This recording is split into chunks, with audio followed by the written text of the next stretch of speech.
মাহফিল করতে করতে ওয়াজ করতে করতে বক্তা সাহেব দুনিয়া থেকে বিদায় হয়ে গেছে, এমন ইতিহাস আছে না নাই? শ্রোতাও মাহফিলের ময়দানে দুনিয়া থেকে বিদায় হয়ে গেছে, এমন ইতিহাস বাংলার জমিনে আছে না নাই?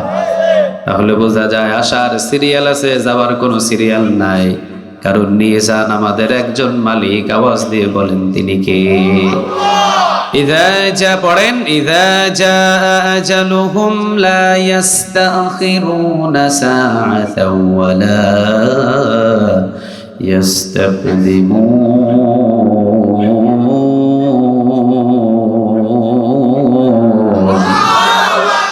ইযা জা আজালুহুম লা ইস্তাখিরুনা সাআতাও ওয়া লা ইস্তাকদিমুন। মৃত্যুর ঘন্টা যেদিন আসবে পৃথিবীর কেউ তোমাকে রাখতে পারবে না। হও তুমি মন্ত্রী, হও তুমি এমপি, হও তুমি ওসি, হও তুমি ডিসি, তুমি যাই হও না কেন, মৃত্যুর ঘন্টা যেদিন বেজে যাবে সেই দিন সব কিছু ফালাইয়া খালি হাতে বিদায় করে নিবেন। আওয়াজ দিয়ে বলেন তিনি কে?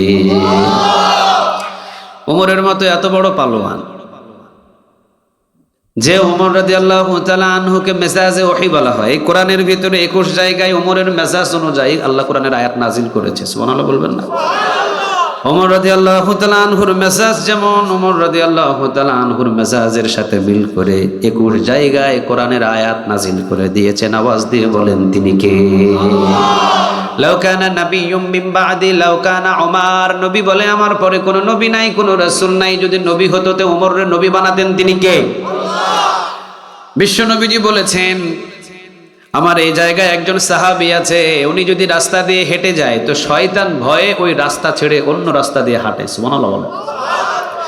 সাহাবীরা বলেন নবী এমন সাহাবী কে যে সাহাবীরে স্বয়ং শয়তান এত ভয় পায়? নবী বলেন এই যে আমার ওমর। সুবহানাল্লাহ বলবেন না? নবী বললেন আরহামু উম্মতি বিউম্মতি আবু বকর। আমার নরম প্রকৃতির সাহাবী হলেন আবু বকর। ওয়া আশাদ্দুহুম ফি আমরিল্লাহি উমর। আর আমার গরম মানের সাহাবী হলেন ওমর। নরম আর গরমের সমন্বয়ে কালিমার পতাকা পতপত করে জমিনে উড়াইয়া দিয়েছেন তিনি কে? ও মিয়া, শুধুমাত্র নরম হলে জমিনের ভিতরে দিন প্রতিষ্ঠিত করা যায় না, মাঝে মাঝে গরম হওয়ার দরকার আছে না নাই? নরম হবেন, মার খাবেন, জেলখানায় যাবেন, ফাঁসির মঞ্চে ঝুলাবে। আর যদি গরম হন 17 বছর থাকার পরেও বাংলার জমিন ছাড়তে বাধ্য হবে। ঠিক না? ঠিক। শুধু নরম দিয়ে কাজ হয়? কথা বলে না। নরম দিয়ে কাজ হয়? এই জন্য নবী বললেন আরহামু উম্মতি বিউম্মতি আবু বকর। আমার নরম প্রকৃতির সাহাবী হলেন আবু বকর। চিৎকার দিয়ে বলেন আল্লাহু আকবার। আমার আবু বকর এত নরম, ওরে মারলে ও তার জন্য হাত তুলে দোয়া করে। সুবহানাল্লাহ বলবেন না? ওরে মারলে ও হাত তুলে দোয়া করে, ও জীবনে কোনোদিন প্রতিবাদ করে না। রাসূলের পরেই যার সম্মানের স্থান, নবী বলেছেন আমার আবু বকরের সম্মান মর্যাদা জমিনের ভিতরে কেউ দেয় নাই। আমার আবু বকরের সম্মান এবং মর্যাদা দিয়েছেন তিনি কে? আম্মা জান আয়েশা রাদিয়াল্লাহু তাআলা আনহার উরুর উপরে মাথা রেখে রাসূল ঘুমায় অথবা বিশ্রাম করে। রাতের বেলা রাসূল আকাশের তারকা দেখছেন, আর আম্মা জান আয়েশা রাদিয়াল্লাহু তাআলা আনহা আকাশের তারকা গণনা করছেন। আপনারা বলেন আকাশের তারকা গণনা করে কি শেষ করা যায়? কথা বলে না, যায়? অসম্ভব। রাসূল বলছেন ও আয়েশা, আকাশের তারকা গণনা করে তুমি শেষ করতে পারবে না।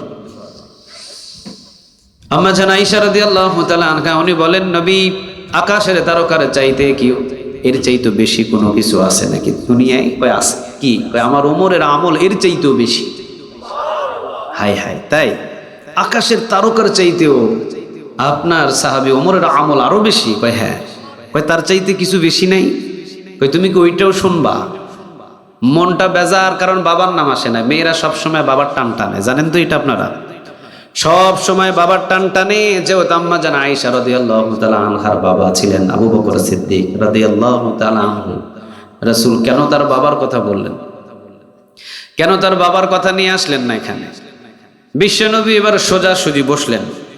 আম্মা জান আয়েশা রাদিয়াল্লাহু তাআলা আনহার দিকে তাকিয়ে বললেন আয়েশা, কান খাড়া করে শোনো, ওমরের নেক আমল, সমস্ত সাহাবীর নেক আমল, সারা পৃথিবীর সব মানুষের নেক আমল এক পাল্লায় দিবা। মানে ওমরের নেক আমল, সমস্ত সাহাবীর নেক আমল, সব পৃথিবীর মানুষের নেক আমল কয় পাল্লায়? কথা কি বুঝতেছেন আমার? কয় পাল্লায়? এক পাল্লায় দিবা। আর আমার আবু বকর সিদ্দিক রাদিয়াল্লাহু তাআলা আনহু আমারে নিয়া, আমি বিশ্ব নবীজিরে নিয়া যেই দিন মক্কা থেকে মদিনাতে হিজরত করেছিল, যে গুহার ভিতরে কিছু সময় আমার সাথে সঙ্গ দিয়ে আবু বকর আমাকে পাহারা দিয়েছিল, ওই একদিনের নেক যদি আরেক পাল্লায় দাও, আবু বকরের নেকের ওজন বেশি হয়ে যাবে। এই জন্য আবু বকরের সম্মান এবং মর্যাদা জমিনের পৃথিবীর কেউ দেয় নাই। আবু বকরের সম্মান এবং মর্যাদা আরশে আজিম থেকে দান করেছেন। আওয়াজ দিয়ে বলেন তিনি কে? নবী নিজে বলেন আমার আবু বকর হলো নরম, এত নরম আবু বকর সিদ্দিক রাদিয়াল্লাহু তাআলা আনহুর আঘাত করবে, কিন্তু আবু বকর সিদ্দিক রাদিয়াল্লাহু তাআলা আনহু প্রতিবাদ করে না, তার জন্য দুই হাত তুলে দোয়া করে। সুবহানাল্লাহ বলেন। নরম মানুষ, মক্কা থেকে মদিনায় হিজরত করেছেন। এক ইহুদি আবু বকরের গালি দেয়, ফকির কি বলে, কথা বলে না, কি বলে? অথচ রাসূল তিরমিজির বর্ণনা, নবী দুই হাত তুলে দোয়া করতেন, আল্লাহুম্মা আহিনি মিসকিনা, ও আল্লাহ সারা জীবন আপনি আমারে মিসকিন অবস্থায় রেখে দেন, ওয়া আমিতনি মিসকিনা, ও আল্লাহ আমার মৃত্যুটা আপনি মিসকিন অবস্থায় দিয়ে দিয়েন, ওয়াহশুরনি ফি জুমরাতিল মাসাকিন, আল্লাহ কিয়ামতের ময়দানে আপনি আমারে মিসকিনদের কাতারে উঠায়েন। সাহাবীরা বলেন, নবী কিয়ামতের ময়দানে আপনি মিসকিনদের কাতারে উঠতে চান কেন? নবী বলে, ধনীদের চাইতে কিয়ামতের ময়দানে গরিবদেরকে 500 বছর আগে জান্নাত দান করে দিবেন তিনি কে? বরং ধনীদের চাইতে গরিবদের প্রতি ভালোবাসা বেশি কার? আর একটু জোরে বলেন কার? এই জন্য নবী বলেন, আল্লাহুম্মা আহিনি মিসকিনা, ও আল্লাহ সারা জীবন আপনি আমারে মিসকিন অবস্থায় রাখেন, ওয়া আমিতনি মিসকিনা, ও আল্লাহ আমার মৃত্যু আপনি মিসকিন অবস্থায় দিন, ওয়াহশুরনি ফি জুমরাতিল মাসাকিন, আল্লাহ কিয়ামতের ময়দানে মিসকিনদের কাতারে আপনি আমারে উঠায়েন। মুসলিম শরীফের বর্ণনায় নবী বলেন, ধনীদের চাইতে গরিবদেরকে আল্লাহ রাব্বুল আলামিন বিনা হিসাবে মাফ করে দেবে। আল্লাহ যেন আমাদের সবাইকে, জালুকাঠিবাসী সবাইরে বিনা হিসাবে জান্নাত দান করে। আমিন বলবেন না? একটু জোরে আওয়াজ দিয়ে বলেন না আমিন। মুসলিম শরীফের বর্ণনা, বিনা হিসাবে কিছু গরিব মানুষদেরকে আল্লাহ জান্নাত দান করে দিবে। চিৎকার দিয়ে বলেন আল্লাহু আকবার। বিশ্বনবী এবার বর্ণনা করেন এইভাবে, মুসলিম শরীফের হাদিসটি এইভাবে বর্ণনা করছেন, কিছু গরিব মানুষ তারা দাঁড়াবে আল্লাহর সামনে, আর কিছু ধনী মানুষ দাঁড়াবে। ধনীরা কিয়ামতের ময়দানে 50টা ব্যাংকে তার অ্যাকাউন্টে কত কোটি টাকা জমা ছিল, সব এক একটা করে হিসাব নেবেন তিনি কে? এলাকার গরিব যিনি ছিলেন রিকশা চালক, ও দাঁড়ায় দাঁড়ায় ওই ব্যাংকের নামগুলো শুনবে। ও শুনবার পরে ও বলবে যে এই ব্যাংকের আল্লাহ নামই তো জীবনে শুনি নাই, অ্যাকাউন্ট থাকা তো দূরের কথা। চিন্তা করবে যে এলাকার ধনী মানুষ হিসাব দেয় আল্লাহর দরবারে, তো আমি দাঁড়ায় রইছি কেন, আমি জান্নাতের দিকে রওনা দিই। এই গরিব মানুষগুলো একত্রিত হয়ে সবাই জান্নাতের দিকে রওনা দেবে। এক রিকশা চালক আরেক রিকশা চালককে ডাকবে, এক রিকশা চালক আরেক রিকশা চালককে ডাকবে, কারণ কিয়ামতের ময়দানে এলাকার মানুষদের সাথে হাসর নাসর করাবেন। হাদিসের বর্ণনা এসেছেন, আওয়াজ দিয়ে বলেন তিনি কে? আল্লাহর কথা বলেছেন মুহাম্মদ সাল্লাল্লাহু আলাইহি ওয়াসাল্লাম। তো গরিব মানুষগুলো একত্রিত হবে, হওয়ার পরে ওরা বলবে, এলাকার সব দামি দামি মানুষগুলো দাঁড়িয়ে আল্লাহর দরবারে হিসাব দেয়, তো আমরা দাঁড়িয়ে আছি কেন? চলো চলো আমরা জান্নাতের দিকে রওনা দিই। ওরা জান্নাতের দিকে রওনা দেবে হিসাব ছাড়া। ফেরেশতারা সামনে এমনি দুই হাত তুলে দাঁড়িয়ে বলবে, তোমরা যাও কই? ওরা বলবে, আমরা জান্নাতের দিকে রওনা দিয়েছি। ফেরেশতারা বলবে, হিসাব নিকাশ। তারা বলবে, কিসের হিসাব রে বেটা? মালই তো পাই নাই। কি পাই নাই? মালই তো পাই নাই। মাল যদি পাইতাম তো মালের হিসাব আজকে দিতাম। মাল পাই নাই দুনিয়ায়, কিসের হিসাব নিবি? ফেরেশতারা বলবে, রব্বে কারীম আপনার এই গরিব বান্দাগুলো দুনিয়াতে নাকি তারা মাল পায় নাই। আল্লাহ বলবেন, বিগাইরি হিসাব, বিনা হিসাবে গরিব মানুষদের আমি মাফ করে দিলাম, ছেড়ে দাও, এদেরকে মাফ করে দিলাম। চিৎকার দিয়ে বলেন আল্লাহু আকবার। এই জন্য নবী বলেন, কিয়ামতের ময়দানে ধনীদের চাইতে গরিবদেরকে 500 বছর আগে জান্নাত দান করে দিবেন তিনি কে? ওই আবু বকর প্রায় কয়েকটা দোকানের মালিক ছিলেন মদিনায়, মক্কায় কয়েকটা দোকানের মালিক। এই আবু বকর ইসলাম গ্রহণ করার পরে সব কিছু যখন ইসলামের জন্য দান করে দিয়েছেন, তখন হলেন ফকির। আর এই ফকির হওয়ার পরে আবু বকরকে মদিনার ভিতরে একজন ইহুদি ফকির বলে গালি দেয়। কি বলে বলেন তো দেখি? একটা জিনিস মনে রাখবেন, ইহুদি কখনো সত্য কথা বলে না। সত্য কথা বলে?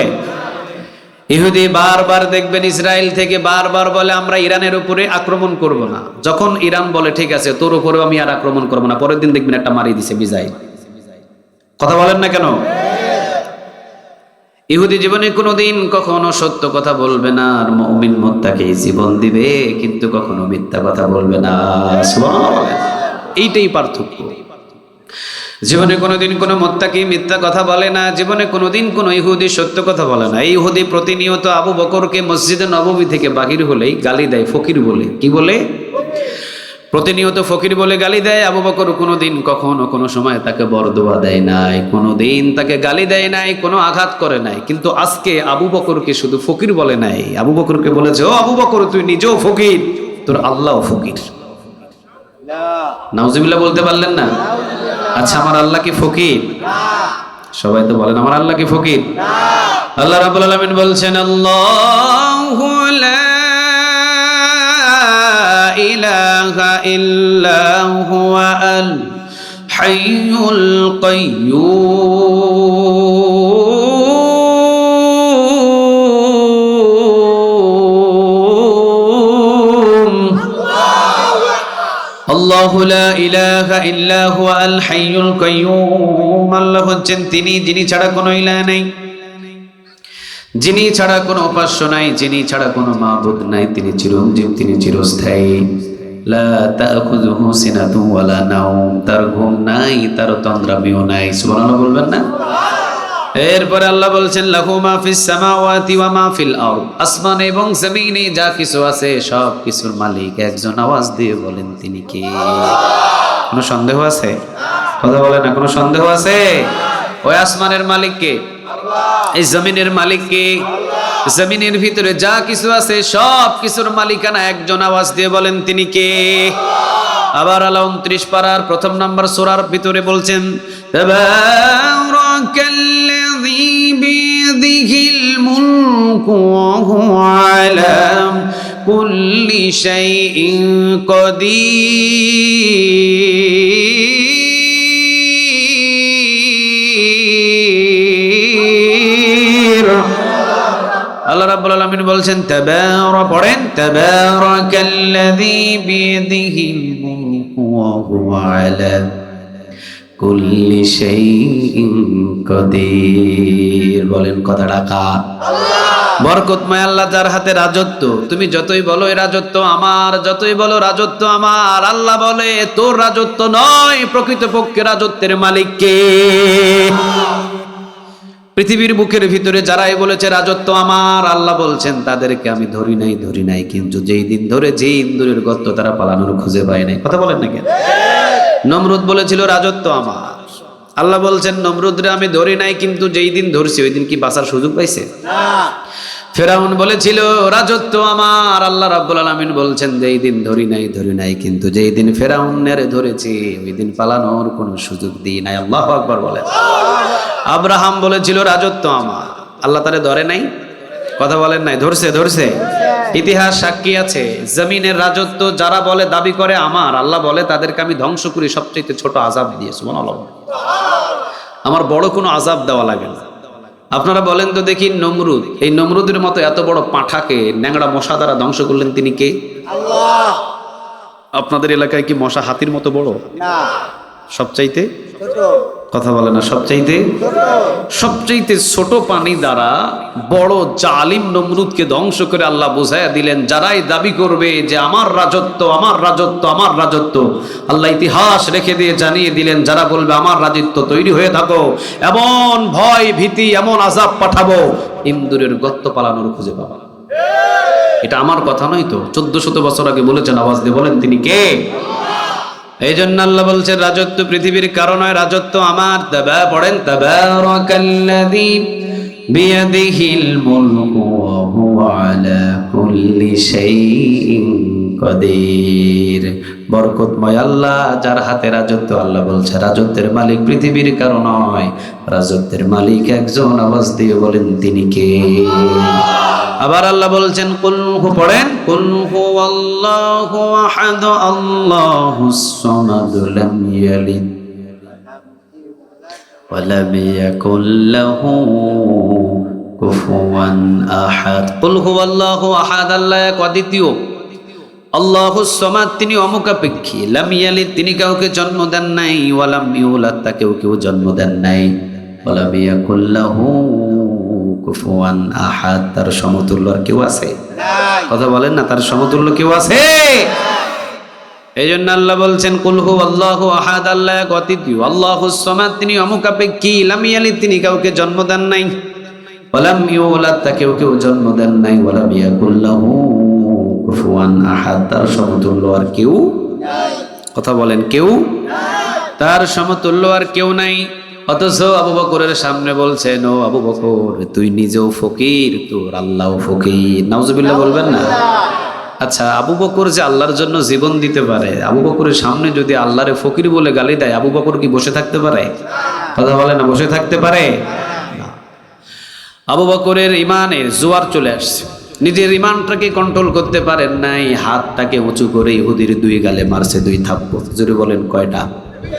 দুই গালে থাপ্পড় দেওয়াতে ছিটকে গিয়ে ইহুদি পড়ছে। ইহুদি চিন্তা করছে সর্বনাশ, আজকে আসল জায়গায় আঘাত করছি। আবু বকরের হাত থেকে যদি আজকে দৌড়ে না পালায়, তাহলে আবু বকরের হাত থেকে আজকে বাঁচার আমার কোনো উপায়। আবু বকর সিদ্দিক রাদিয়াল্লাহু তাআলা আনহু আবার ধরতে যাবে, ইন দ্য মিন টাইম পিছন দিয়ে দৌড় দিয়েছে। কিন্তু এই ইহুদি বড় চালাক, ও দৌড় দিয়ে পালাই নাই, রাসূলের দরবারে গিয়ে নালিশ দেওয়া শুরু করেছে। মুহাম্মদ, আপনার সাহাবী আবু বকর, ও মুহাম্মদ, আপনার সাহাবী আবু বকর, সে আমারে বিনা অপরাধে গালের ভিতরে দুইটা থাপ্পড় দিয়েছে। এটা কি বিনা অপরাধে দিছে? আগেই বলছে, ইহুদি কখনো, কথা বলে না, ইহুদি কখনো। আর মুমিন মুত্তাকি জীবন দিবে, এরপরেও জীবনে কখনো মিথ্যা কথা বলবে না। সুবহানাল্লাহ বলেন। ইহুদি বললেন, ও মুহাম্মদ, আপনার সাহাবী আবু বকর বিনা অপরাধে আমার গালে থাপ্পড় দিয়েছে কয়টা? এটা ঠিক বলছে, দুইটা দিয়েছে, তবে বিনা অপরাধে। এটা কি বিনা অপরাধে? দোষ করে নেই, দোষের কথা লুকায় রাখছে। বিনা অপরাধে আমার গালে থাপ্পড় দিয়েছে দুইটা।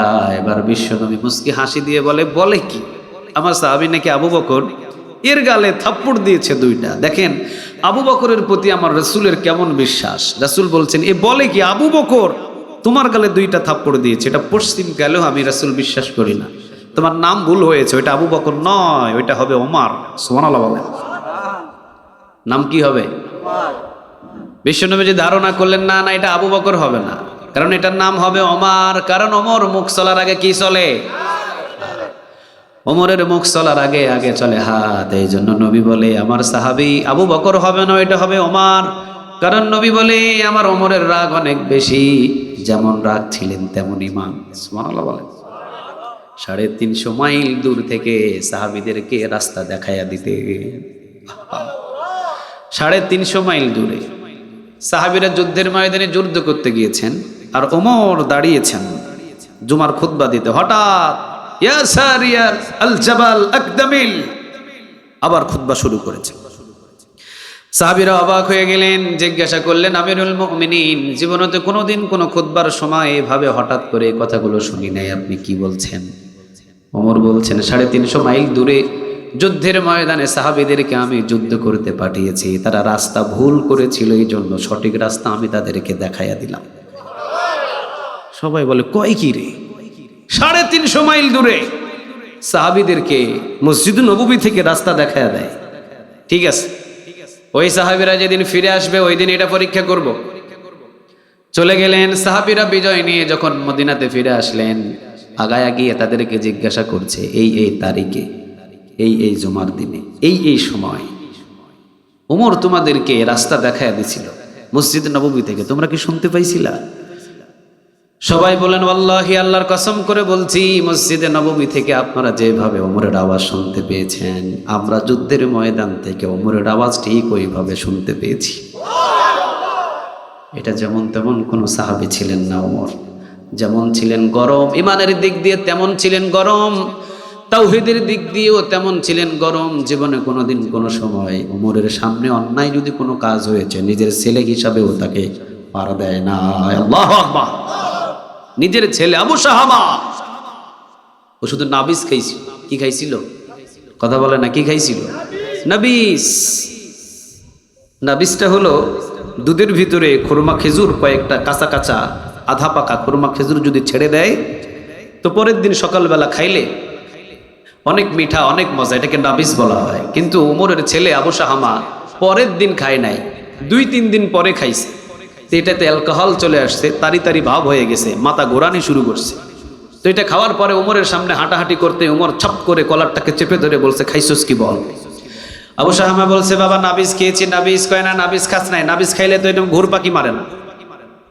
মাথার ভিতরে যখন তালবাতাল শুরু হয়েছে, মাথার ভিতরে যখন তোর ঘোরাঘুরি শুরু হয়েছে, নিশ্চয়ই তুই কোনো কিছু খাইছিস, বল, সত্য করে বল। বাবা নাবিস খাইছি, নাবিস। তবে নাবিস খাওয়ার কথা ছিল পরের দিন, খাইছি 3-4 দিন পরে।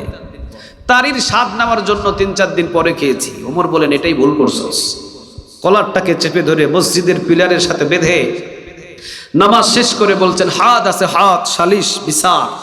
সাহাবীরা সবাই দাঁড়িয়ে গেছে, কি রে, ওমরের ছেলে মসজিদের পিলারের সাথে বাঁধা, কি বিচার করবে ওমর?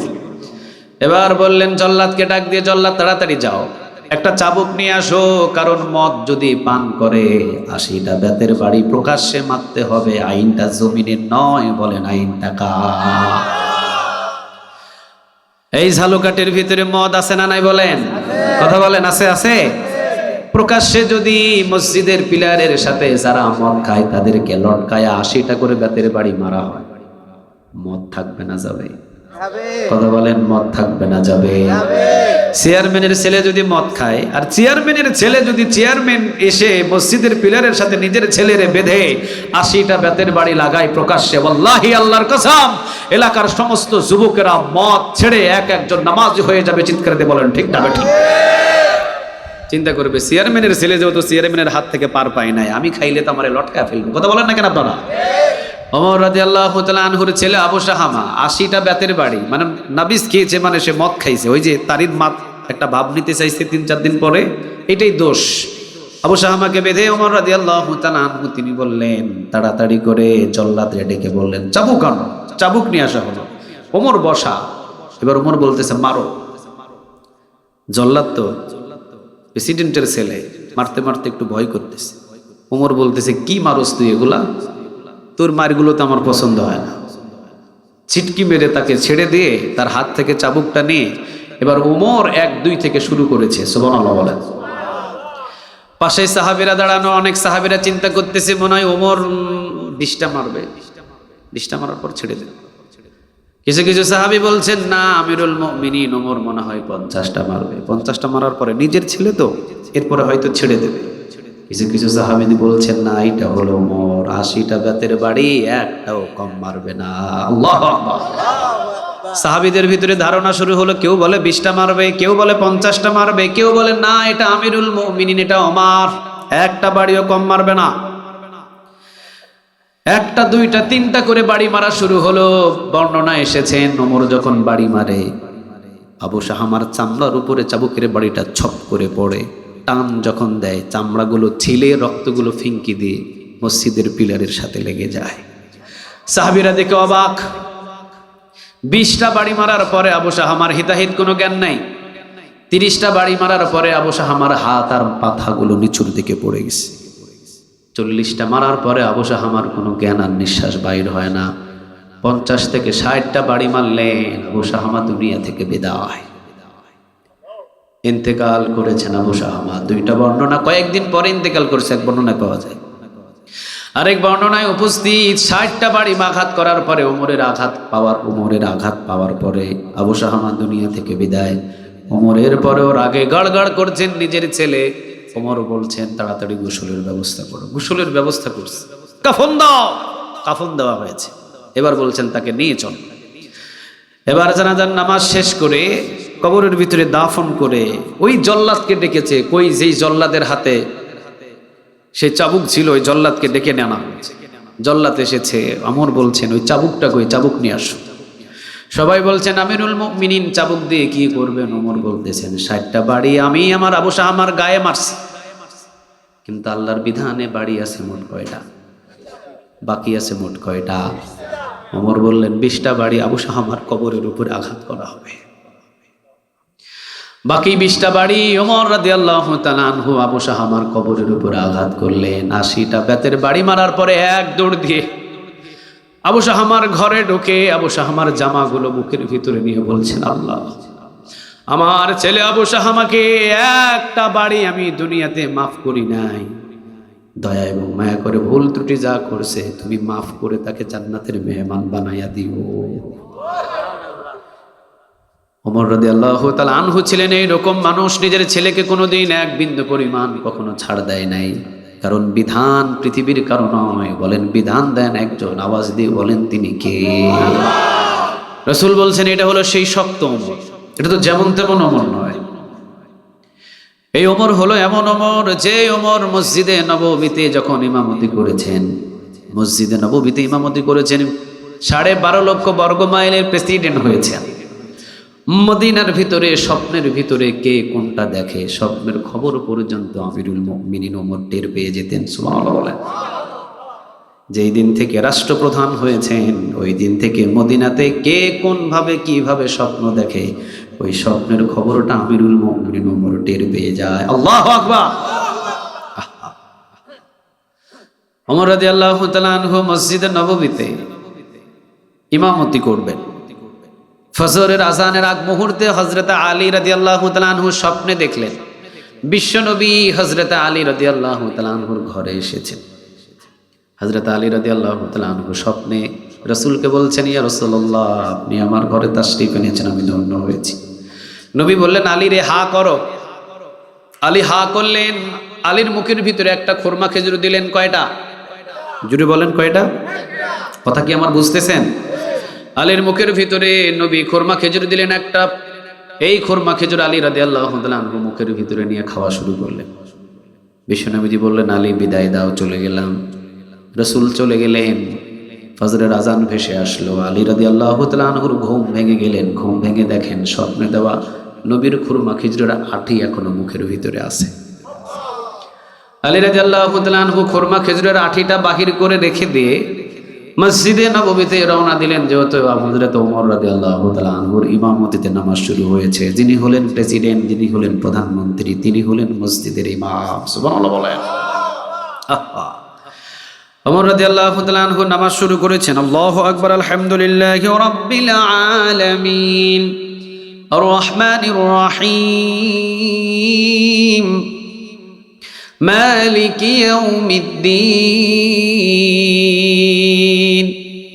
ইয়্যাকা না'বুদু ওয়া ইয়্যাকা নাস্তাঈন, ইহদিনাস সিরাতাল মুস্তাকিম, সিরাতাল লাযীনা আন'আমতা আলাইহিম গায়রিল মাগদুবি আলাইহিম ওয়ালাদ-দাল্লিন।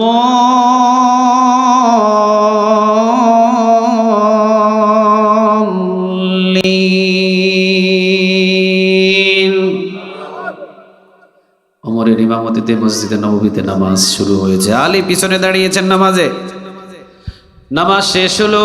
ওমর যখন সালাম ফিরালেন, নামাজ যখন শেষ হলো, পিছন থেকে একজন বলছেন, ও আমিরুল মুমিনিন ওমর, আমার নতুন গাছের খেজুর, আমার নতুন গাছের খেজুর আমি মসজিদে হাদিয়া এনেছি। আমিরুল মুমিনিন, আমার নতুন গাছের খেজুরে আপনি আপনার বরকতের হাত লাগায়া নিজে এই সাহাবীদের মাঝে বন্টন করে দেন। সুবহানাল্লাহ বলেন। সাহাবীদের জমানায় ফজর নামাজের পরে হাদিয়া আসতো, আর আমাদের জুমার দিনে ছাড়া মানুষ পাওয়া যায়। কথা বলেন না কেন? আমাদের নতুন নিয়ম চালু করা দরকার। জুমার দিনের এদেরকে, জুমার নামাজ যারা পড়ে এদেরকে হাদিয়া খাওয়াই আমরা। আরে ফজর নামাজের মুসল্লিদের 10 জনের খাওয়ালে যেই লাভ হবে আমার মনে হয় যারা জুমার মুসল্লি শুধু 5 ওয়াক্ত পড়ে না এদের সবাইরে খাওয়ায় আমার মনে হয় অতটুকু লাভ হবে। সাহাবীদের জমানায় জুমার নামাজের পরে না, ফজর নামাজের পরে হাদিয়া আসতো। সুবহানাল্লাহ বলবেন না? আহা, সাহাবীদের জামানায় তো জুমার নামাজের দৃশ্য এবং ফজর নামাজের দৃশ্য সেম। আল্লাহু আকবার বলে। সাহাবীদের জামানায় জুমার নামাজের দৃশ্য এবং ফজর নামাজের দৃশ্য এক। হযরত ওমর রাদিয়াল্লাহু তাআলা আনহুর কাছে নতুন গাছের খেজুর আসছে। বাহির থেকে ডাক দিয়ে বলছেন, আমিরুল মুমিনিন, আপনার বরকতি হাত দ্বারা আমার নতুন গাছের খেজুর এনেছি, সমস্ত সাহাবীদের মাঝে আপনি বন্টন করে দেন। ওমর বলছেন, আরে আনো আনো। এবার ঝুড়িটা নিয়ে আনা হয়েছে। ওমর এরা কাছে দেওয়া হয়েছে। ওমর এবার বাম হাতে ঝুড়ি নিয়ে ডান হাত দিয়ে এক মুষ্টি করে সমস্ত সাহাবীদেরকে দিচ্ছেন। সমস্ত সাহাবীদেরকে দিতে দিতে সবাইরে এক মুষ্টি করে দেয়। 15টা 20টা যা যা মুঠির ভিতরে পড়ে দিয়ে দেয়। আলী রাদিয়াল্লাহু তাআলা আনহু যখন সিরিয়ালে আসছেন তখন ওমর বলতেছেন, আলী হা করো। আলী রাদিয়াল্লাহু তাআলা আনহু হা করছেন। ওমর ঝুড়ি থেকে একটা খুরমা খেজুর নিয়ে আলীর মুখের ভিতরে দিয়ে বলছেন, আলী যাও। আলী রাদিয়াল্লাহু তাআলা আনহু বলছেন, আমিরুল মুমিনিন, সব সাহাবীদেরকে আপনি এক মুষ্টি করে হাদিয়া দিলেন, এক মুষ্টি করে খেজুর দিলেন, কিন্তু আমি আলীরে কেন একটা মুখের ভিতরে দিলেন? ওমর বলছেন, আলী রে, রাতের বেলা যদি আমার নবী তোমাকে এক মুষ্টি দিতেন, আমি ওমরও তোমাকে এক মুষ্টি হাদিয়া দিতাম। আমার নবী তোমাকে রাতের বেলা একটা হাদিয়া দিয়েছে, এই জন্য আমি নবীর সাথে মিল করে আমি ওমরও তোমাকে একটাই হাদিয়া দিলাম। আল্লাহু আকবার। সেই ওমর রাদিয়াল্লাহু তাআলা আনহু ঘরের ভিতরে শুধুমাত্র ঘুমিয়ে থাকতেন তা না, মানুষের স্বপ্নের খবরটাও তিনি বুঝতে পারতেন, মানুষের স্বপ্নের খবরটাও তিনি টের পাইতেন। এমন মানুষের সামনে দিয়া কখনো ইসলামের বিরুদ্ধে কোনো কথা বলবে এমন সাহস ওমর জীবিত থাকাকালীন কখনো ছিল না। ঠিক না বেঠিক? এই ওমর রাদিয়াল্লাহু তাআলা আনহু এবার বলেন, নরম না গরম? কথা বলে না, নরম না গরম? নবী বলছেন, ইহুদি তুমি ভুল হচ্ছে তোমার, এটা আমার সাহাবী আবু বকর হবে না, এটা কে হবে? কথা বলে না, কে হবে? এইটা নিশ্চয়ই ওমর হবে। ইহুদি বলছেন, না নবী, এটা ওমর হবে না, এটা আবু বকর, কারণ আমি আবু বকরকে ভালোভাবে চিনি। In the meantime Omar আসছেন সামনের দিকে। রাসূল বলছেন, দেখছো ওমর ভুল করে আবু বকরের নাম বলতেছে, মারছো তুমি, আবু বকরের নাম দেয়। এবার ওমর বলছেন, ইয়া রাসূলুল্লাহ, আমি তো এর চিনি না। কই, এর তো আমি মারি নেই। রাসূল এবার বললেন, তাই বলে কি সত্য সত্য আমার আবু বকর এই ইহুদিকে মারছে? দুইজন পুলিশ পাঠালেন, মানে সাহাবীদেরকে পাঠালেন ধরে নিয়ে আনার জন্য আবু বকর রে, কারণ আবু বকরের কাছে যাইতে আবু বকর চলে আসছেন নবীর দরবারে। এবার রাসূল বলছেন, আবু বকর তুমি কেন ইহুদিরে মারছো? এবার আবু বকর বলছেন, ইয়া রাসূলুল্লাহ, জি মারছি। কয়টা মারছো? দুইটা। স্বীকার, কারণ মুমিন কখনো মিথ্যা কথা, ইহুদি কখনো সত্য কথা। তিনি বলেন, নবী গো, আমি দুইটা থাপ্পড় দিয়েছি, এটা মিথ্যা কথা না, দুইটা থাপ্পড় দিয়েছি, কিন্তু কি জন্য দিয়েছি এটা আপনাকে শুনতে হবে, কি জন্য দিলা? আবু বকর বলছেন, নবী প্রতিনিয়ত সে আমাকে ফকির বলে গালি দেয়, আমি নাকি ইসলাম গ্রহণ করে কাপড়ের দোকানগুলো ইসলামের জন্য খরচ করে আমি ফকির হয়েছি, সে আমাকে ফকির বলে গালি দেয়, কোনো অসুবিধা নাই, কিন্তু আজকে সে শুধু আমাকে ফকির বলে গালি দেয় নাই, স্বয়ং ফকির বলে গালি দিয়েছেন একজনকে। তিনি কে? আমার আল্লাহরে ফকির বলে গালি দিয়েছে, এটা আমার সহ্য হয় নাই নবী হে, এই জন্য আমি সহ্য করতে পারি নাই, তার দুই গালে দুইটা থাপ্পড় দিয়েছি, যদি সুযোগ পেতাম তাকে দাফন করে ফেলতাম। আল্লাহু আকবার। ও নবী, সে আমার আল্লাহরে ফকির বলে গালি দিয়েছে, এই জন্য দুইটা থাপ্পড় দিয়েছি। এবার ইহুদিরে নবী বলে, কেন তুমি আবু বকরের আল্লাহরে ফকির বলে গালি দিলা? ইহুদি বলে, হারামও না। কি না? হারামও না মানে নবী আবু বকর যা বলছে সম্পূর্ণ মিথ্যা, আমি হারামও আবু বকরের আল্লাহরে গালি দিই নাই। নাউজুবিল্লাহ বলেন। উপস্থিত অস্বীকার। আবু বকর যেহেতু স্বীকার করে ফেলেছেন, নবী দুইটা থাপ্পড় দিয়েছি, আমার আল্লাহকে ফকির বলে গালি দিয়েছে, কিন্তু ইহুদি বলেন, নবী সে আমাকে দুইটা থাপ্পড় দিয়েছে, কিন্তু আমি তার আল্লাহরে ফকির বলে গালি দিই নাই। এখন নবী বলছেন, আবু বকর তুমি স্বীকার করছো, তুমি তাকে দুইটা থাপ্পড় দিয়েছো, বাস। সেও বলছে তুমি তাকে দুইটা থাপ্পড় দিয়েছো, কিন্তু তোমার আল্লাহকে যে সে গালি দিয়েছে, এইটা সে বলছে তোমার আল্লাহকে সে গালি দেয় নাই। এখন তোমার আল্লাহকে যে সে গালি দেয় নাই ফকির বলে, এটার সাক্ষী তোমাকে হাজির করতে হবে। আমার বিচারের ফয়সালা হলো, তুমি যদি ইহুদির পক্ষে, তোমার পক্ষ নিয়ে ইহুদি যে তোমার আল্লাহকে ফকির বলে গালি দিয়েছে, এটার সাক্ষী তুমি যদি হাজির না করতে পারো, তাহলে আমার আইন, আমার বিচার, আমার ব্যবস্থা হাতের বদলে হাত, চোখের বদলে চোখ, কানের বদলে কান, নাকের বদলে নাক, থাপ্পড়ের বদলে, কথা বলে না, থাপ্পড়ের বদলে। এখন তুমি বলো, তুমি কি কোনো সাক্ষী হাজির করতে পারবা?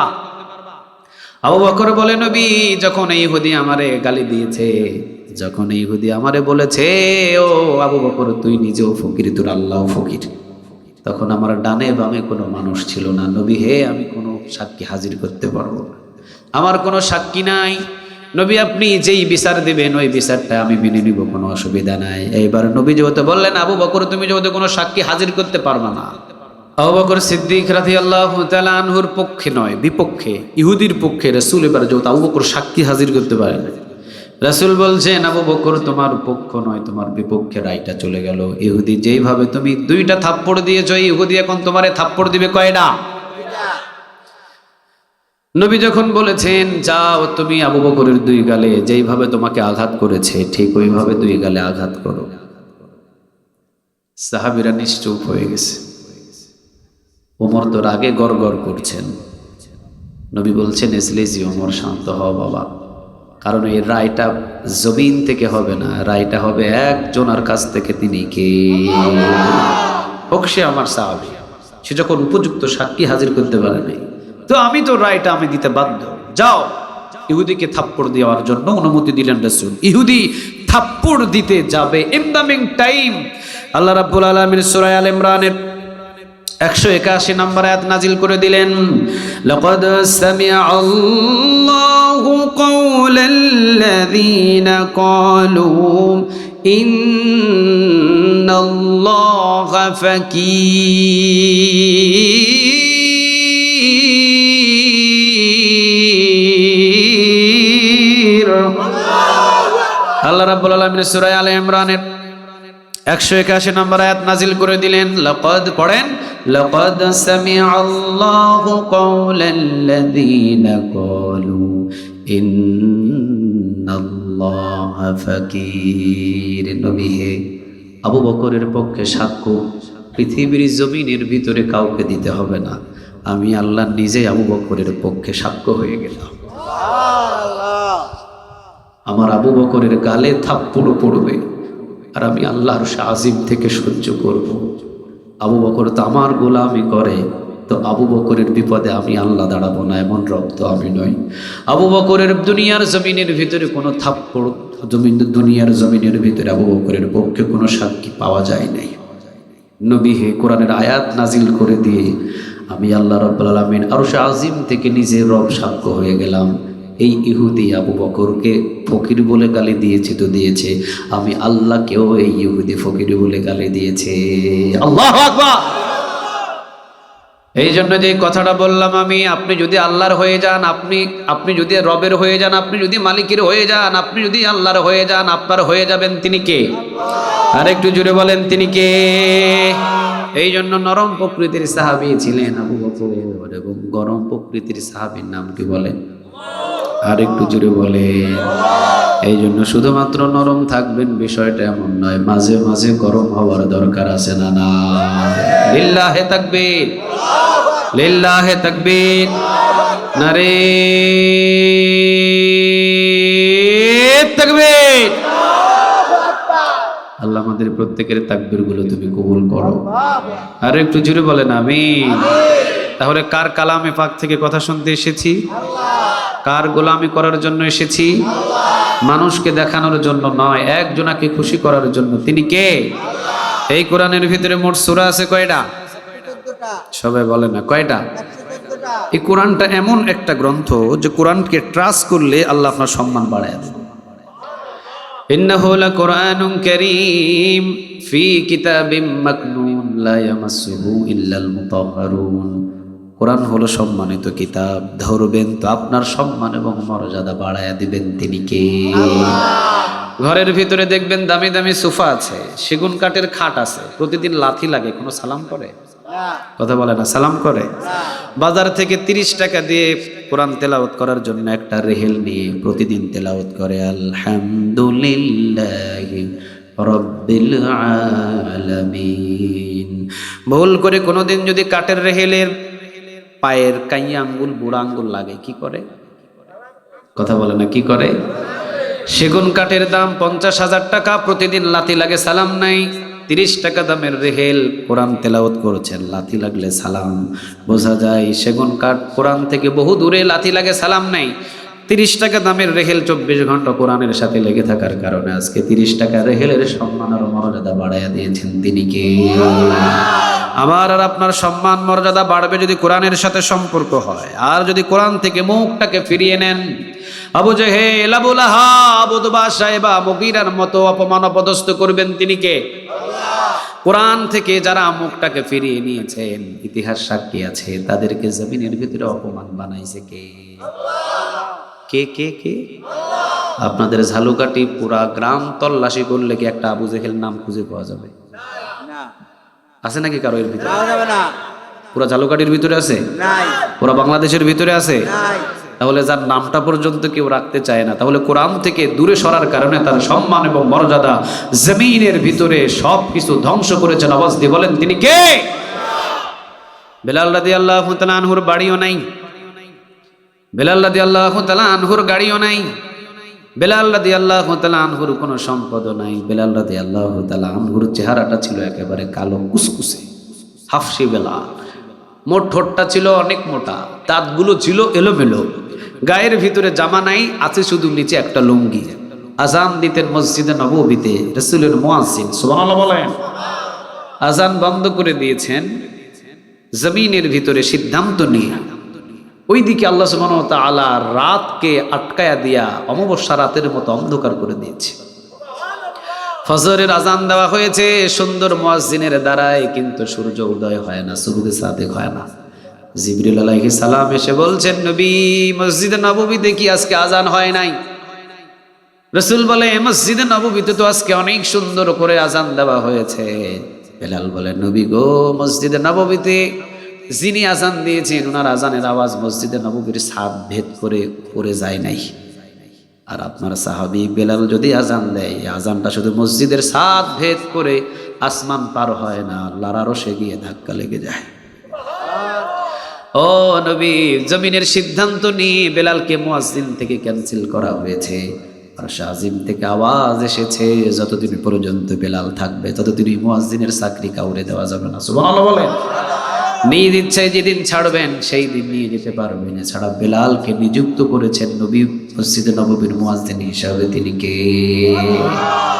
এই বেলাল রাদিয়াল্লাহু তাআলা আনহুর ঘর নাই, বাড়ি নাই, টাকা নাই, পয়সা নাই, কিছু নাই। কোরআনের সাথে সম্পর্ক থাকার কারণে বেলাল নামটা বাংলার জমিনের ভিতরে মানুষের কম না বেশি? কথা বলে না, কম না বেশি? বেলালের সম্মান এবং মর্যাদা জমিনের ভিতরে বেশি না কম? আব্দুল কাদের জিলানী রাহিমাহুল্লাহ, ওনাকে একদিন ওনার শারগিদ, ওনার একজন ছাত্র জিজ্ঞাসা করতেছে, ও আব্দুল কাদের জিলানী রাহিমাহুল্লাহ, আপনি বড় না বেলাল রাদিয়াল্লাহু তাআলা আনহু বড়? নাউজুবিল্লাহ বলবেন না? আব্দুল কাদের জিলানী রাহিমাহুল্লাহ জ্ঞানটা না ফিরে অজ্ঞান হয়ে পিছনে এমনি পড়ে গেছে। জ্ঞান ফেরার পরে ধমক দিয়ে বলছে, আমার এই বেয়াদব শারগিদটা কই? ওরে ধর, ওরে বল, ওরে আমার সামনে নিয়ে আয়। সামনে নিয়ে আসা হয়েছে। এবার আব্দুল কাদের জিলানী রাহিমাহুল্লাহ উনি বলছেন, তুই আমার সাথে তুলনা করছস কার? বল, আমি বড় নাকি বেলাল রাদিয়াল্লাহু তাআলা আনহু বড়? শোনে নে আমার জবান থেকে, বেলাল রাদিয়াল্লাহু তাআলা আনহুর সাথে আমার তুলনা কি রকম? বেলাল রাদিয়াল্লাহু তাআলা আনহু যদি কোনো ঘোড়ার পিঠে ওঠে, ঘোড়ার পিঠে ওঠার পরে ওই ঘোড়ার লেগাম ধরে যদি টান দেয়, আর ঘোড়া যখন দৌড় দিবে, ঘোড়ার পায়ের নিচে বেলাল রাদিয়াল্লাহু তাআলা আনহু যে ঘোড়ায় চড়বে, ওই ঘোড়ার পায়ের নিচে খুরের আঘাতে যে বালুগুলো মদিনার ভিতরে উড়ে উঠবে, ওই বালুর যে সম্মান মর্যাদা আছে, আমি আব্দুল কাদেরের এই সম্মানটা না। আল্লাহু আকবার। কার সাথে তুই কি লাগাস? তাহলে বেলাল রাদিয়াল্লাহু তাআলা আনহুর সম্মান এবং মর্যাদা কোরআনের সাথে সম্পর্ক করার কারণে দিয়েছেন। তিনি কে? এই জন্য আল্লাহ রাব্বুল আলামিন বলছেন, কিতাবুন আনজালনাহু ইলাইকা লিতুখরিজান নাসা মিনাল যুলুমাতি ইলান নূর।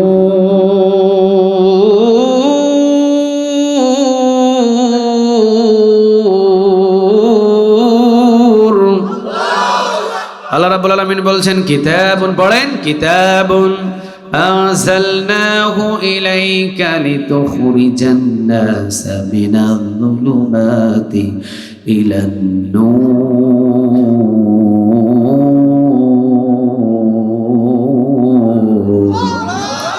অন্ধকার থেকে মানুষদেরকে জান্নাতের পথ দেখানোর জন্য কোরআনটাকে নাজিল করেছেন। তিনি কে?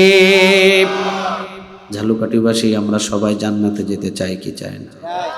আর একটু জুড়ে বলেন, সবাই চান? আমরা কি সবাই জান্নাতে যেতে চাই? তাহলে কোরআন মানতে হবে 12 আনা না 16 আনা? আর একটু জুড়ে বলেন, 12 আনা না 16 আনা? কারণ কোরআন মেনে মেনে জান্নাতে যাওয়ার জন্য কোরআনটাকে জমিনের ভিতরে নাজিল করে দিয়েছেন। তিনি কে? আল্লাহ রাব্বুল আলামিন এই কোরআনের ভিতরে একটা সূরা দিয়েছেন, 9 নম্বর সূরা। সূরাটার নাম হলো সূরা আত-তাওবা। নাম কি বলেন তো দেখি? 112 নম্বর আয়াতের ভিতরে মুমিনদের কিছু কোয়ালিটি সম্পর্কে আল্লাহ বলছেন। আল্লাহ বলছেন আত-তাইবুনাল আবিদুনাল হামিদুনাস সাইহুন।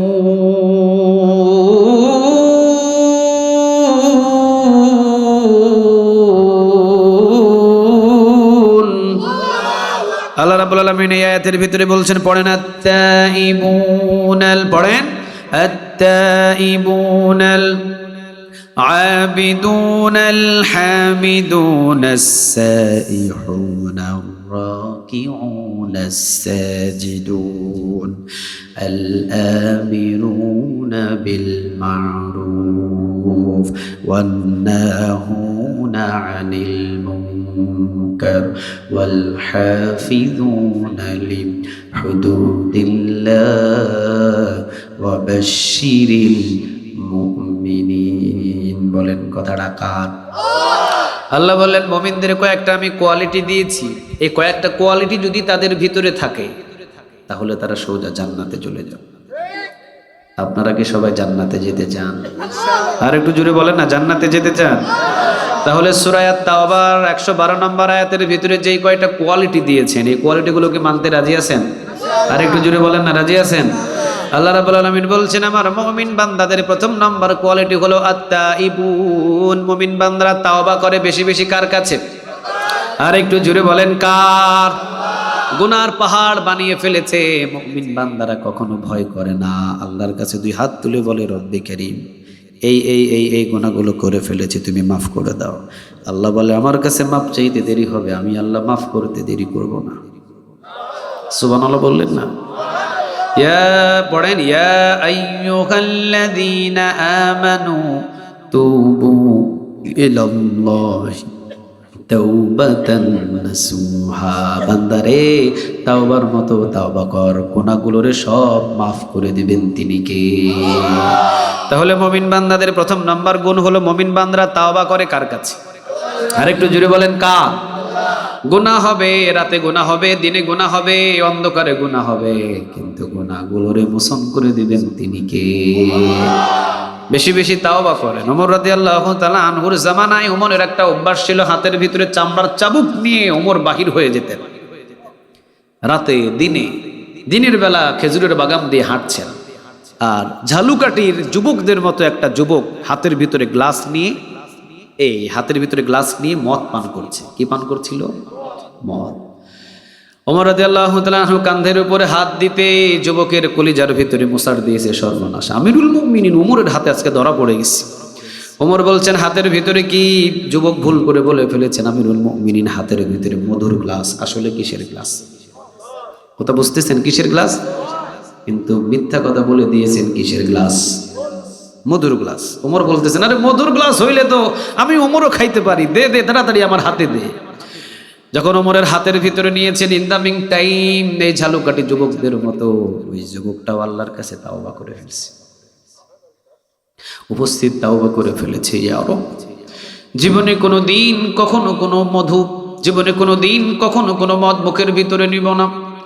ও রব্বে কারীম, জীবনে কোনো দিন কখনো মুখের ভিতরে আর কোনো দিন কোনো মদ এক ফোঁটা মুখের ভিতরে দিব না। আল্লাহ আমার তাওবা তুমি কবুল করো, আর আজকে ওমরের হাত থেকে তুমি আমারে বাঁচায়া দাও। সুবহানাল্লাহ। আমি যে মিথ্যা করে বলেছি রব্বে কারীম, আমি যে মিথ্যা করে বলেছি হাতের ভিতরে মধুর গ্লাস, ওমর যদি টেস্ট করে পরীক্ষা করে যদি দেখে মদের গ্লাস, একে তো মদ খাওয়ার জন্য প্রকাশ্যে আমাকে 80টা বেতের বাড়ি মারবে, আর দ্বিতীয় নম্বর মিথ্যা কথা বলার জন্য যে আমাকে কোন শাস্তি দেবে এটা ওমর ছাড়া কেউ জানে না। আল্লাহ তাওবা করলাম, জীবনে কোনোদিন কখনোই মুখের ভিতরে এক ফোঁটা মদ ঢোকাবো না, আমার তাওবা কবুল করো। ওমর হাতের ভিতরে গ্লাস নিতে যতটুকু দেরি, এতটুকু দেরির ভিতরে ওই যুবক আল্লাহর কাছে তাওবা করে ফেলেছে। সুবহানাল্লাহ বলেন। ওমর আঙ্গুলটা ভিতরে দিয়ে আঙ্গুলটা উপরের দিকে তুলে জিবায় দেওয়ার পরে ওমর মুস্কি হাসি দিয়ে বলছেন জীবনে বহু মধু খাইছি রে, এমন মধু খাই নাই। এই জীবনে বহু মধু খাইছি, এমন মধু খাই নাই। আগামীর দিন থেকে যদি তুই মধু পান করিস তো ওমরকে দাওয়াত দিস, একসাথে এক বৈঠকে প্রেসিডেন্ট এবং যুবক মিলে মধু খাবো। সুবহানাল্লাহ বলেন। যুবকটা সেকেন্ডের ভিতরে তাওবা করে ফেলেছে। মদের গ্লাসটারে তাওবার ফলে দোয়া কবুল করে মধুর গ্লাস বানায়া দিয়েছেন তিনি কে? আল্লাহ কি এটা পারে? কথা বলেন না, পারে? পারে। ইন্নামা পড়েন, ইন্নামা আমরুহু ইযা আরাদা শাইআন আইয়াকুলা লাহু কুন ফায়াকুন। আল্লাহ শুধু বলে হয়ে যাও, সাথে সাথে হয়ে যায়। সুবহানাল্লাহ বলে। আল্লাহ বলে কুন, সাথে সাথে কি হয়? ফায়াকুন, হয়ে যায়। সুবহানাল্লাহ বলবেন না? এই জন্য তাওবা বেশি বেশি করেন। তাওবা করলে মোটামুটি কোনো মুফাসসিরে বলেছেন 5টা লাভ। জোরে বলেন কয়টা? আরেকটু জোরে বলেন কয়টা? যত বেশি তাওবা করবেন, মূলত মুফাসসিরিনে কেরাম বলেছেন 5টা লাভ। 1 নাম্বার হলো আপনার সকল গুনাহ আল্লাহ মাফ করে দিবে। দ্বিতীয় নাম্বার, আপনার রিজিকের পেরেশান আল্লাহ কমায় দেবে। তৃতীয় নাম্বার, আপনার বিপদ আপদগুলো সব দূর করে দিবেন তিনি কে? 4 নাম্বার, আপনার রিজিকের সমস্ত দরজা, রহমতের দরজা খুলে দিবেন তিনি কে? লাস্ট 5 নাম্বার, আপনি যা হাত তুলে দোয়া করবেন আপনার সকল দোয়া সরাসরি কবুল করে নেবেন তিনি কে? কথা বুঝতেছেন তো আমার? তাহলে তাওবা করলে মোট কয়টা লাভ? সবাই বলেন কয়টা লাভ? 5টা। তাওবা করলে 5টা লাভ। তাহলে সর্বশেষ আপনি যা দোয়া করবেন সব দোয়াগুলোকে কবুল করে নেবেন। আওয়াজ দিয়ে বলেন তিনি কে? যদি আপনি পরিপূর্ণ তাওবা নাও করতে পারেন, পড়েন আমার সাথে আস্তাগফিরুল্লাহ হা রাব্বি মিন কুল্লি যামবি ওয়া আতুবু ইলাইহি লা হাওলা ওয়ালা কুওয়াতা ইল্লা বিল্লাহিল আলিয়্যুল আযীম। আস্তাগফিরুল্লাহ হা রাব্বি মিন কুল্লি যামবি ওয়া আতুবু ইলাইহি লা হাওলা ওয়ালা কুওয়াতা ইল্লা বিল্লাহিল আলিয়্যুল আযীম। এতটুকু যদি না পারেন, এতটুকু পড়বেন আস্তাগফিরুল্লাহ, বাস এনাফ। কতটুকু? আরেকটু জোরে বলেন আস্তাগফিরুল্লাহ আস্তাগফিরুল্লাহ আস্তাগফিরুল্লাহ। এতটুকু যদি পড়েন আস্তাগফিরুল্লাহ আস্তাগফিরুল্লাহ, যতগুলো গুনাহ আছে আস্তে আস্তে গুনাহগুলোরে মাফ করে দিবেন তিনি কে? ইমাম আহমদ ইবনে হাম্বলকে চিনেন আপনারা? নাম শুনছেন না? 4 ইমামের এক ইমাম, নাম কি? ইমাম আহমদ ইবনে হাম্বল। ইমাম আহমদ ইবনে হাম্বল উনি হাদিসের এত বড় একটা পণ্ডিত ছিলেন। উনি একটা গ্রন্থ লিখেছেন, নাম হলো, অনেকগুলো গ্রন্থ লিখেছেন, তার ভিতরে একটা লিখেছেন মুসনাদে আহমদ। এই মুসনাদে আহমদ গ্রন্থের ভিতরে উনি 40,000 হাদিস এনেছেন। সুবহানাল্লাহ বলতে পারলেন না? কত হাজার হাদিস? 40,000 হাদিস যিনি একটা গ্রন্থের ভিতরে আনতে পারেন, এই ইমাম কি সাধারণ ইমাম? এই ইমাম কি সাধারণ ইমাম?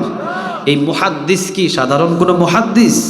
তিনি তো মুহাদ্দিস শুধু নয়, তিনি মুহাদ্দিসুদ দাহর। চিৎকার দিয়ে বলেন আল্লাহু আকবার।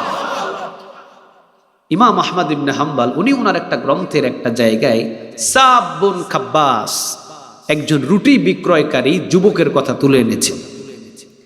ইমাম আহমদ ইবনে হাম্বল উনি বলছেন, হাদিস সংগ্রহ করার জন্য আমি এক এলাকা থেকে আরেক এলাকায় যাইতাম। ইমাম আহমদ ইবনে হাম্বল উনি এক এলাকা থেকে আরেক এলাকায় 100 মাইল, 200 মাইল, 300 মাইল, 400 মাইল পর্যন্ত উনি দূরে হাদিস সংগ্রহ করার জন্য যাইতেন। তো উনি বলছেন উনি এক এলাকায় গিয়েছেন প্রায় 300-400 মাইল দূরে হাদিস সংগ্রহ করার জন্য। তো হাদিস সংগ্রহ করার জন্য 400 মাইল দূরে হাদিস সংগ্রহ করে উনি মসজিদে গিয়ে নামাজ পড়ছেন। মাগরিব নামাজ শেষ করে উনি বসে আছেন মসজিদের ভিতরে, মানে এশার নামাজটাও পড়বে। এশার নামাজ শেষ করার পরে ঠান্ডার রাত, পৌষ আর মাঘ মাসের ঠান্ডার রাত। কথা বুঝতেছেন? কষ্ট হচ্ছে না তো আপনাদের? পৌষ এবং মাঘ মাসের ঠান্ডার রাতে ইমাম আহমদ ইবনে হাম্বল চিন্তা করলেন, বাহিরে যাব আর কই, কোথায় যাব? অতএব মসজিদের ভিতরেই থাকি, ফজর নামাজ পড়ে এরপরে আমি আবার রাস্তা রওনা দেব। কিন্তু দুঃখের কপাল হলো ইমাম আহমদ ইবনে হাম্বল এশার নামাজ শেষ করে বসে থাকার পরে মসজিদের দারোয়ান অথবা মুয়াজ্জিন যেটাই বলেন, উনি এসে বলতেছেন, হুজুর আপনাকে তো মসজিদে আর থাকতে দেওয়া যাবে না, এশার নামাজ শেষ, এখন আপনাকে মসজিদ থেকে বাইর হতে হবে, আপনি বাইর হন। ইমাম আহমদ ইবনে হাম্বল বলে, বাবা আমারে কেন বাহির করবো? আমি তো মসজিদের মুসল্লি এক, দ্বিতীয় নম্বর হলো আমি ফজর নামাজ ওখানে জামাতের সহিত পড়ে যাবো, তো আমার তো বাহির করার কোনো দরকার নেই। এরপরে দারোয়ান অথবা মুয়াজ্জিন বলে, না হবে না, আপনাকে বাহির হতে হবে, মসজিদটা আমি লক করে বাড়িতে যাব, আপনি বাইর হন। আমাদের সমাজে এরকম হয় না? কথা বলেন না কেন? হয় হয়। ইমাম আহমদ ইবনে হাম্বল তার সাথে তর্ক বিতর্কে লিপ্ত হলেন না। ইমাম আহমদ ইবনে হাম্বল উনি বললেন না, এই বেটা তুই কি আমারে চিনস, আমি কে? যদি পরিচয় দিতেন আমি ইমাম আহমদ ইবনে হাম্বল, তো ওই দারোয়ান মুয়াজ্জিন না, ওই এলাকাবাসী ওনার সাথে সাক্ষাৎ করার জন্য হুমড়ি খাই পড়তো, চিৎকার দিয়ে বলেন আল্লাহু আকবার। ওই জমানায় ওই সময় এত বড় ইমাম ছিলেন তিনি, তার দেখা পাওয়ার জন্য, সাক্ষাৎ পাওয়ার জন্য হাজার হাজার মানুষ হুমড়ি খাই পড়ে। ইমাম আহমদ ইবনে হাম্বল তিনি তাড়াতাড়ি করে মসজিদ থেকে বাহির হয়ে তার সাথে তর্ক বিতর্কে লিপ্ত না হয়ে কিতাবের বোঝাটা কাঁধের উপরে নিয়ে রওনা দিয়েছে। পৌষ আর মাঘ মাসের শীতের রাতে চারটা রাস্তা এসে যখন একত্রিত হয়, এই জায়গাটাকে আপনারা এলাকায় কি বলেন? চৌরাস্তা, মাশাআল্লাহ, বা চৌমোহনী। এইরকম একটা জায়গায় সাব বিন খাব্বাস একজন যুবক রুটি বানায় আর বিক্রি করে রাতের বেলা। পৌষ মাঘ মাসের শীতের রাতে যদি একটা চুলার পাশে, একটা উনুনের পাশে যদি বসা যায় কেমন লাগে? কথা বলেন, কেমন লাগে? ইমাম আহমদ ইবনে হাম্বল চিন্তা করলেন, এই যুবকের সামনে যে রুটি বানায়, রুটি বানানোর নিচে যে একটা চুলা অথবা একটা উনুন জ্বালানো আছে, আমি যদি রাতের বেলা ওই চুলার পাশে একটু বসার সুযোগ করে নিতে পারি, তাহলে অন্তত আমার রাতটা ভালোই ভালোই চুলার পাশে কেটে যাবে।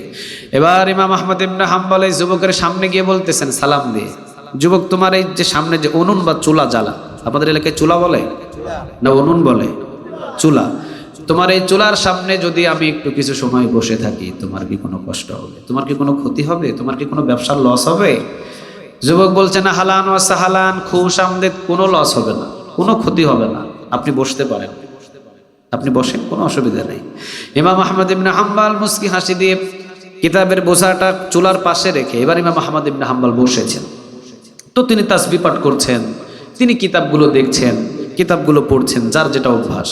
কিন্তু ইমাম আহমদ ইবনে হাম্বল তিনি লক্ষ্য করে দেখেন যে যুবক রুটি বানায়, ওই রুটির খামির যখন হাত দেয় তখন পড়ে আস্তাগফিরুল্লাহ। কি পড়ে? রুটির খামিরটা যখন বেলে বেলনের উপরে তখন পড়ে আস্তাগফিরুল্লাহ। রুটি যখন তৈরি করে তখন পড়ে আস্তাগফিরুল্লাহ। রুটিটা যখন তাপার উপরে দেয় তখন পড়ে আস্তাগফিরুল্লাহ।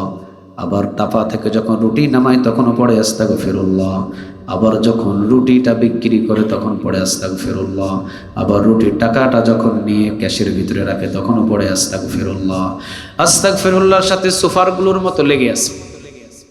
ইমাম আহমদ ইবনে হাম্বল জিজ্ঞাসা করলেন, বাজান, আমি তো দীর্ঘ সময় লক্ষ্য করে দেখছি তুমি রুটিতে হাত দিলেও বলো আস্তাগফিরুল্লাহ, আবার রুটি বানাতেও বলো আস্তাগফিরুল্লাহ, বিক্রি করেতেও বলো আস্তাগফিরুল্লাহ, তুমি তো আস্তাগফিরুল্লাহর সাথে সুপারগ্লুর মতো লেগে আছো। যুবক মুস্কি হাসি দিয়ে বলে, হুজুর হ্যাঁ, সব কাজের শুরুতে আমি পড়ি আস্তাগফিরুল্লাহ। আল্লাহু আকবার। সব কাজের শুরুতে আমি পড়ি আস্তাগফিরুল্লাহ। এই জন্য আস্তাগফিরুল্লাহর সাথে লেগে থাকার কারণে আল্লাহ রাব্বুল আলামিন আমাকে মুস্তাজাবুদ দাওয়া বানিয়ে দিয়েছে। আল্লাহু আকবার। মুস্তাজাবুদ দাওয়া বানিয়ে দিয়েছে মানে আমি জমিনে যা দোয়া করি সব দোয়া সরাসরি কবুল করে নেয় তিনি কে? আল্লাহ। ইমাম আহমদ ইবনে হাম্বল বলে, তাই নাকি? তুমি মুস্তাজাবুদ দাওয়া, এই জামানায় মুস্তাজাবুদ দাওয়া। আরে সাহাবীর জামানায় ছিল মুস্তাজাবুদ দাওয়া, নবীর জামানায় ছিল মুস্তাজাবুদ দাওয়া। তারা দোয়া করতেন জমিনে, সরাসরি দোয়াটা আরশে আসিমে কবুল করে নিতেন তিনি কে? আর তুমি মুস্তাজাবুদ দাওয়া। ইমাম আহমদ ইবনে হাম্বল উনি বিশ্বাস করছেন। যুবক মুস্কি হাসি দিয়ে বলছেন, হ্যাঁ হুজুর, আনা মুস্তাজাবুদ দাওয়া, মানে আমি মুস্তাজাবুদ দাওয়া। এ পর্যন্ত আল্লাহর কাছে যা দোয়া করছি সবগুলো আমার আল্লাহ কবুল করে নিয়েছে, শুধু একটা ছাড়া। জোরে বলেন কয়টা? ইমাম আহমদ ইবনে হাম্বলের কৌতূহল বেড়ে গেল, একটা ছাড়া সব কবুল হয়ে গেছে, তো যেটা কবুল হয় নাই ওইটা কোনটা? ইমাম আহমদ ইবনে হাম্বল বলে যে এটা কবুল হয় নাই ওইটা কোনটা? যুবক বলে, এটা আপনারে বলবো কেন? ইমাম আহমদ ইবনে হাম্বল বলে, বাজান বলো না, বললে অসুবিধা কোথায়? যে এটা কবুল হয় না ওইটা কোনটা, একটু বলো না আমারে শুনি। এবার যুবক বলছেন, হুজুর যা দোয়া করছে পর্যন্ত সবগুলো আল্লাহ কবুল করে নিয়েছে, তবে এতদিন পর্যন্ত একটা দোয়া করে আল্লাহ কেন জানি কবুল করে না। সেই দোয়াটা হলো, এই জামানার ভিতরে অনেক বড় একজন ইমাম আছে যার নামটা হলো ইমাম আহমদ ইবনে হাম্বল। আল্লাহর কাছে বহুবার বলেছি, আল্লাহ ইমাম আহমদ ইবনে হাম্বলকে দুই চোখ দিয়ে দেখার জন্য 400 মাইল দূরে তার বাড়িতে যাওয়া আমার পক্ষে সম্ভব নয়। আল্লাহ কোনো দিন যদি সুযোগ হয় তো ইমাম আহমদ ইবনে হাম্বলকে আমার সামনাসামনি এই রুটির দোকানের আশেপাশে কোথাও দেখা করাইয়া দিও, আর দেখা করাইয়া দিয়া তার কপালে একটা সুমা দেওয়ার মতো একটা সুযোগ করে দিও। ইমাম আহমদ ইবনে হাম্বল তার এই যুবকের কথাটা শুনে বসে বসে কাঁদছেন। যুবক বলে, হুজুর আপনি কাঁদেন কেন? ইমাম আহমদ ইবনে হাম্বল বলে, বাজান রে, তোর যেই দোয়াটা বলস কবুল হয় নাই, ওই দোয়াটাও আজকে কবুল হয়ে গেছে। ইমাম আহমদ ইবনে হাম্বলকে দেখার জন্য 450 মাইল দূরে তার বাড়িতে যেতে হবে না, সারা রাতের জন্য তোর রুটির দোকানে ইমাম আহমদ ইবনে হাম্বলকে বসায় রাখছেন। তিনি কে? এই জন্য ইস্তেগফারের সাথে যদি বেশি বেশি লেগে থাকেন, খাইতে খাইতে, বসতে বসতে, ঘুমাইতে ঘুমাইতে, জমিনের ভিতরে কাজ করতে করতে, কৃষি কাজ করতে করতে, রিক্সা চালাইতে চালাইতে, চা তৈরি করতে করতে যদি ছোট্ট একটা তাসবিহ পড়তে পারেন, আস্তাগফিরুল্লাহ আস্তাগফিরুল্লাহ আস্তাগফিরুল্লাহ, ইস্তেগফারের সাথে যদি লেগে থাকতে পারেন, তো আপনার 5 নম্বরের গুণ হলো, 5টি গুণের ভিতরে একটি গুণ হলো হাতের দোয়া সবচাইতে বেশি সরাসরি কবুল করে নেবেন। আওয়াজ দিয়ে বলেন, তিনি কে? দ্বিতীয় নম্বর গুণ হলো আল আবিদুন, ইবাদত করব কার? 3 নম্বর গুণ হলো আল হামিদুন, প্রশংসা করব কার? 4 নম্বর গুণ হলো আস-সাইহুন, সিয়াম পালন করব মানে রোজা রাখবো একজনকে খুশি করার জন্য। আওয়াজ দিয়ে বলেন, তিনি কে? এরপরে 5 নম্বর আর রাকিউন, রুকু করব একজনকে, তিনি কে? আস-সাজিদুন, সিজদা করব একজন মালিককে, তিনি কে? কোন মাজারে সিজদা দেওয়া যাবে? কোন দরবারে সিজদা দেওয়া যাবে? একজনের কদমে সিজদা দিব। একটু কণ্ঠটাকে উঁচু করে বলেন, তিনি কে? আর রাকিউন আস-সাজিদুন মানে নামাজ পড়ব। এরপরে আল আমিরুনা বিল মারুফ, ওমরের মতো সৎ কাজের আদেশ দিব। ওয়ান নাহুনা আনিল মুনকার, ওমরের মতো অসৎ কাজে বাধা সৃষ্টি করব। হোক সেটা নিজের ছেলে, হোক সেটা নিজের বিবি, অন্যায় যদি করে নিজের ছেলে হয়েও কখনো আমাদের হাত থেকে পার পাবে? কথা বলেন না, পার পাবে? ওয়াল হাফিজুনা লিহুদুদিল্লাহ, আল্লাহ বলছেন আমার এই বর্ডারগুলো, এই গুণগুলো, ওয়াল হাফিজুনা লিহুদুদিল্লাহ, আমার বর্ডারগুলো যারা অতিক্রম করবে না, আমি যেগুলো আদেশ দিয়েছি সমস্ত আদেশগুলো যারা মানবে, ওয়াল হাফিজুনা লিহুদুদিল্লাহ, আমার সমস্ত বর্ডারগুলো যারা মাইন্ডিং করে চলবে, ওয়াবাশশিরিল মুমিনিন, এই মুমিনদেরকে বিশাল একটা জান্নাতের সুসংবাদ শুনিয়ে দাও। সুবহানাল্লাহ। যেখানে কোনো গ্যাস বিল নেই, যেখানে কোনো কারেন্ট বিল নেই, যেখানে কোনো খাবার রান্না করার চিন্তা নাই, শুধু আইডিয়া করবেন, ইচ্ছা করবেন, সাথে সাথে আপনার সামনে হাজির করে দিবেন, তিনি কে? প্রিয় ঝালুকাঠিবাসী, আমরা কি সবাই সে জান্নাতে যেতে চাই? আর একটু জোরে বলেন, জান্নাতে যেতে চাই? আল্লাহ যেন এই গুণগুলো মেনে মেনে আমাদের সবাইকে ওই বিশাল জান্নাতে সবাই মিলিতভাবে যাওয়ার তৌফিক দান করে, বলেন আমিন।